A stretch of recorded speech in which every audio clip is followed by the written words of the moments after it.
We begin tonight with a story of survival. A Saskatchewan man is on the road to recovery after being electrocuted and burned. CTV's Laura Woodward now on how it happened and his call for compensation. And just a warning, some viewers may find the images in this story hard to watch.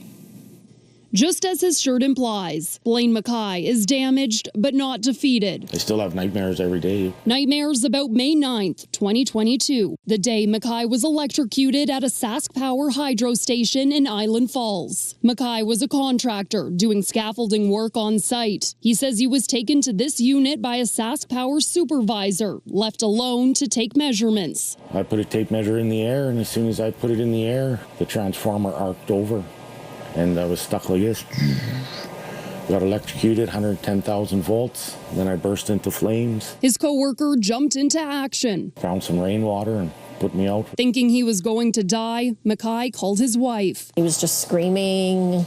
He couldn't feel his arms, and he was going to die. And tell me you love me. I'm not going to make it. And well, it was the worst day of my life, really. Mackay was put in a medically induced coma and airlifted to Edmonton's burn unit, where he would spend the next 3 months undergoing surgeries to skin graft 65% of his body. That's the first time he sat up there. Couldn't use my fingers, my arms, my hands. Nothing worked. I just lied there. I couldn't walk.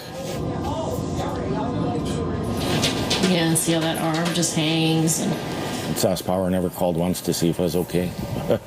See if I was alive or dead or anything.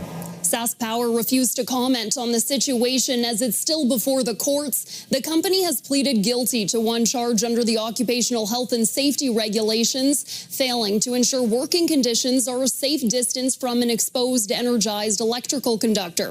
The Crown is pushing for a $500,000 fine, but none of that money would go to Mackay. the money all goes to the government. Well, where does it go, for starters? Who gets it? And why do they get it? Why don't the victims get any of that money? The province tells CTV News workplace fines are deposited into the government's general revenue fund. Mackay says the only financial support he's received is workers' compensation, a fraction of his former wage. See, when they peel the bandages off, you see, that was like every day. So on his road to recovery, Mackay has a goal. I want to work for SaskPower. At least if they're not going to compensate me for something I did, they should train me and employ me out there.